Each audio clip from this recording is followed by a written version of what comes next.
Hello everyone, I'm NorseScorpio and I got my coffee here. We got Joe Smodley, Spencer Dennis, and Kimberly Reynolds, and we're gonna make some fucking games. We're back in GameDev Tycoon. Now we got 20 research points. So we can research something quickly before or we could train everybody. I think that might be actually more efficient at the moment. I want him to get more research. Me, I don't want to research something. I want to train myself. We're gonna, okay, apparently I'm going for design as well. I've actually been training his speed a lot. Is there a speed and tech? No, let's just go for tech. He's got hardly any design, and I'm okay with that. In the future, if I realize that I'm incompetent because the code's incomplete and my design's not high enough, I guess I'll have to pick that up. But let's see. And her design and speed need to go up. I think I'll work on her speed this time, and we'll go for design later. And then once we're done with this, we'll make another game because we've got no research points.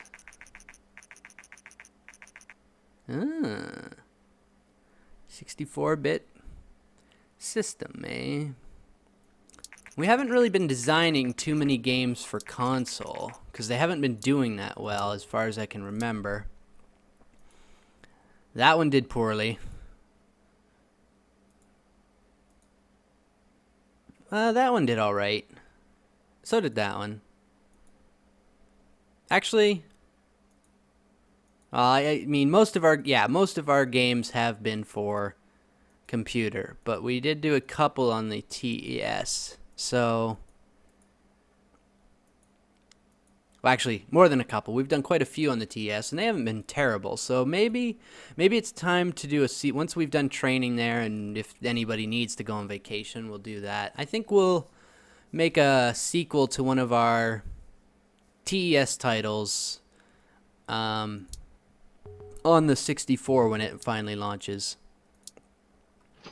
That seems like a good idea. And should we get our last person there or should I wait? That's a big question as well.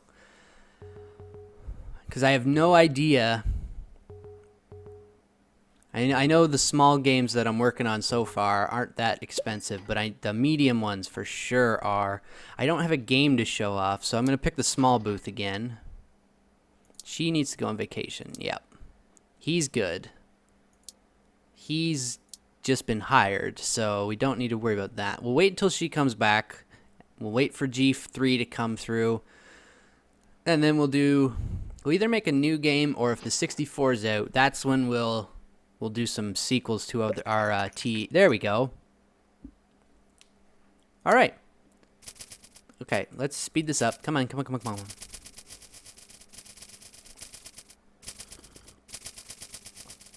I'm getting more popular every year.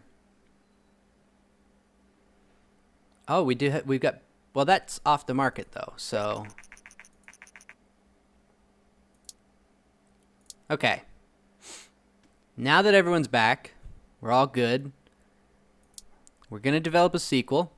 We're going to go all the way back to our first games. We're not doing any of these. Those were one-offs. They got our company going there. Waves of Light didn't do well, so it's not really a good candidate for having a sequel. Cyberbuster did better. But Lop the Destroyette.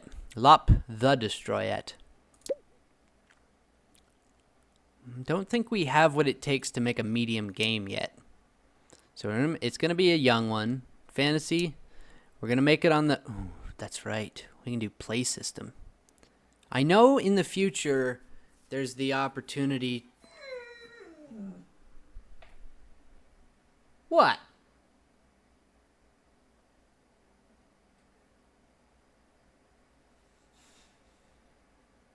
Do you not think I should go with the TES 64? Or are you thinking I'm rambling too much and I should get on with it? Is that it? Maybe I should just get on with it. As far as I'm aware, another update allowed people to make or like cross-platform games, so you could release on 2. If that is the case, I'm certainly gonna do that in the future. We're gonna go with our new engine, which doesn't have a whole lot of new stuff in it,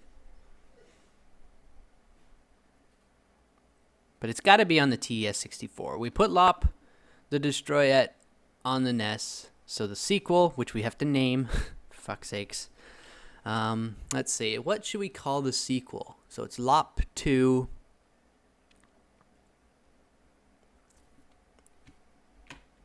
This one's gonna go a little bit more into the world. The first one was mainly, well, obviously it's gonna focus on her in the world, but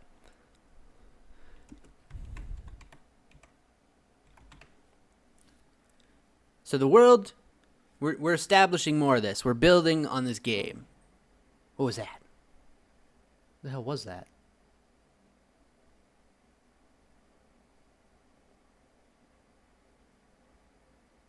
I think I should have a Marley cam.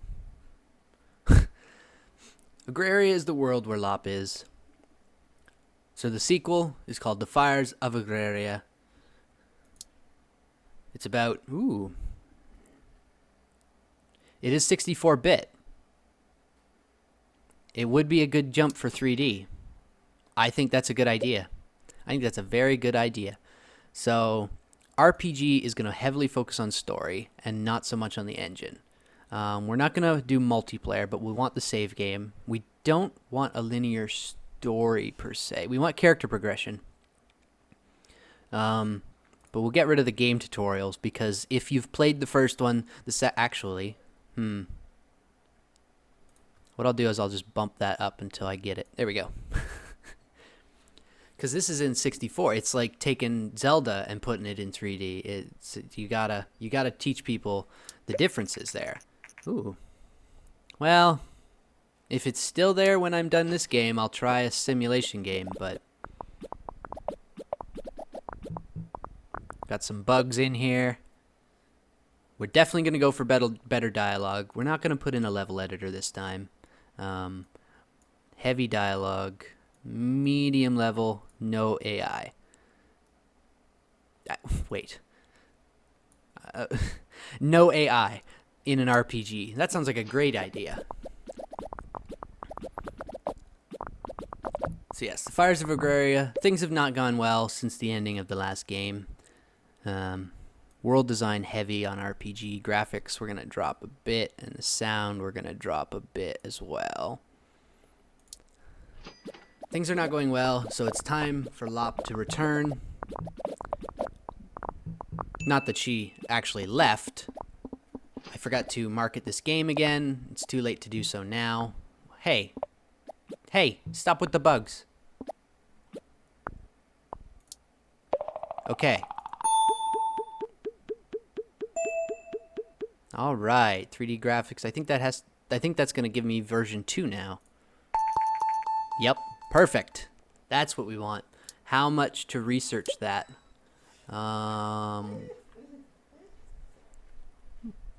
What? Where even is that?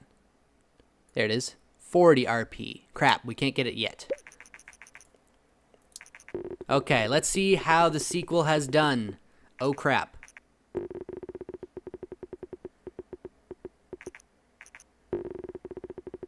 So Lop 2, Fires of Agraria, looks beautiful, but apparently has kind of, All Games is definitely winning me over compared to Star Games here.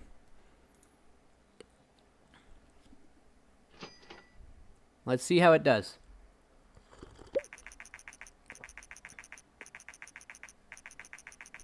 That we release the source code to one of our older game engines. Doing so would surely satisfy these fans, but given that we worked hard on the engine, we could also sell licenses for it and make some money. Alternatively, we could simply refuse the request.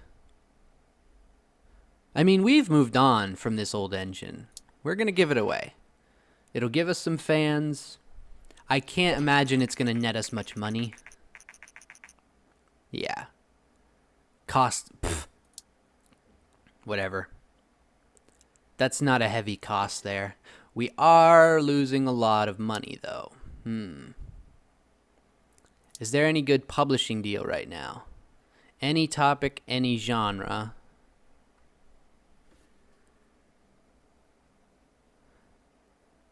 For the TES64. We've already got the license for that, so that would work for us. The last game we designed on a... what is it? Vina? A Vina console. Didn't go that well. They don't have movies. Any topic RPG. I would love to make an RPG for the Play system, but I know that we gotta pay or buy the license for that. So we're gonna go over here with Rockville Softworks. So we're getting 105K for this game. It's medium. We're gonna make it E for everyone. We'll make a simulation is probably not popular on this console. We'll make a time travel adventure. Rockville. It sounds like it's mimicking Rockstar. So they made all the Grand Theft Auto.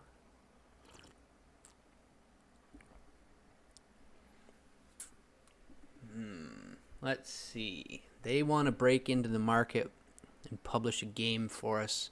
We're going to make a time travel adventure. We're going to use the Buisness 2.0. And what should we call this game?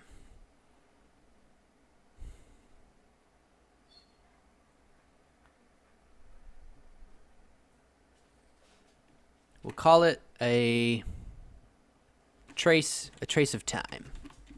Why? I don't know. I've got to build the story as I go here. It's going to be 2D because the 3D didn't do so well, and we're going to get 3D graphics v2 here anyways shortly, so we don't really have to worry about that one anymore. Oh crap. Let's see. It's an adventure game. Adventure game's going to be heavy on the gameplay. Hold on. Okay. So, back. Marley needed to go out. This episode's going to be called The Marley Interruptions, I'm assuming. So, gameplay is a design thing, I believe. Stories and quests is a design thing. Gameplay is kind of designy, kind of techy. Maybe Joe, because he's kind of paired at that. And then the engine is going to be all tech.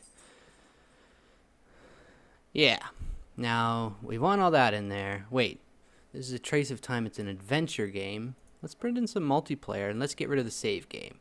So this adventure, it's kind of like a procedurally generated. You don't save your progress. It's going to be every time you go through time to try and save your friends. That's the trace in time there.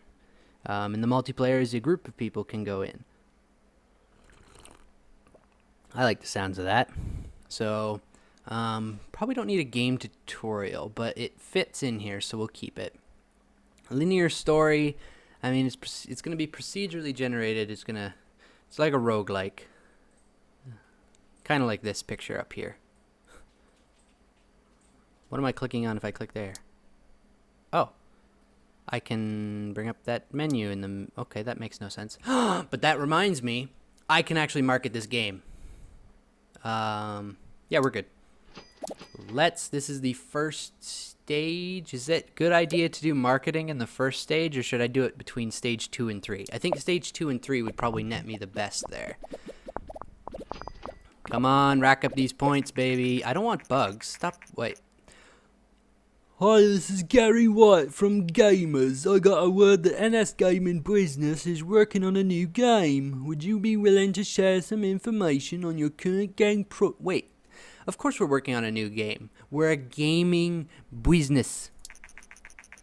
What is your expectation regarding the success of A Trace in Time? We are going to... The modest thing didn't seem to work for us. We're going to try hyping the game this time. Thank you for your time. So that's going to add hype. Oh, wow. And then after stage 2, I'll do a marketing campaign for it, i.e. if I've got the money. Do we want a level editor? Allow people to make their own custom dungeon runs? That sounds like a cool idea.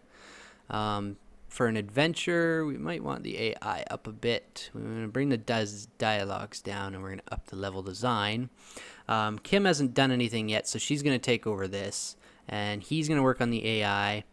And we're going to bring Joe in to work on this. Yeah, there we go. Yeah, I like that. And we're going to do a marketing campaign. We should be able to do that. No problem there. Let's see. 150. Okay, we can't do that. Can we afford 150K? Maybe not. Especially if this doesn't actually do as well as we need it to. We'll do 50K. That's not bad.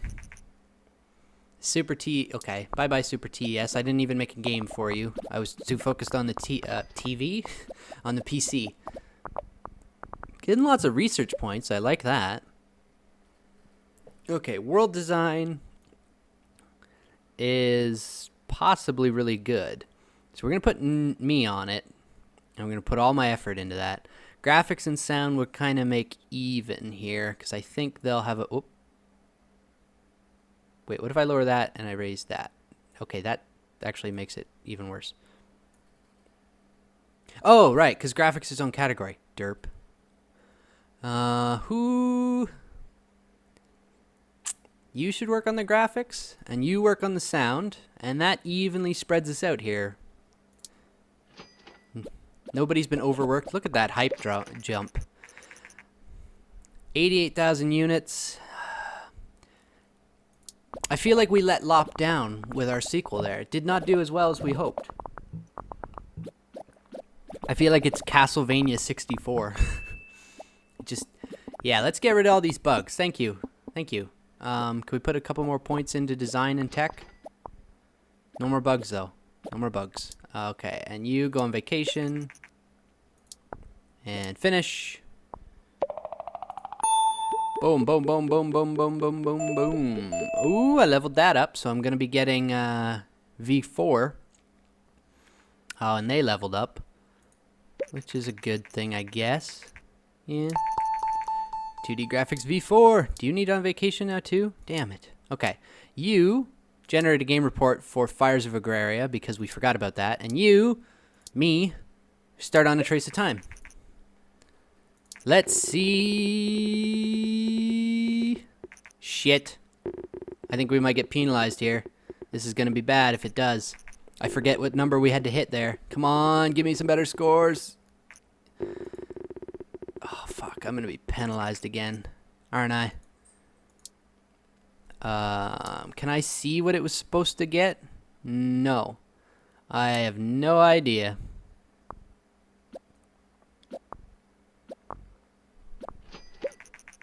Our post-release analysis of Fires of Agraria is complete. Graphics is important for... And RPG on the 64 is back. Oh.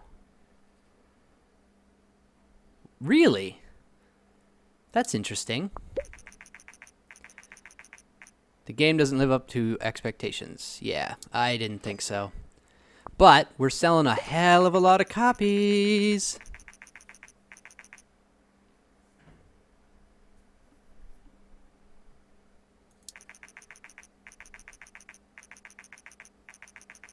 Yeah. Shut up. We've still sold almost we're okay. I disagree with that. We've sold 650,000 copies right now. Okay. Everyone for the TES is good. That's good.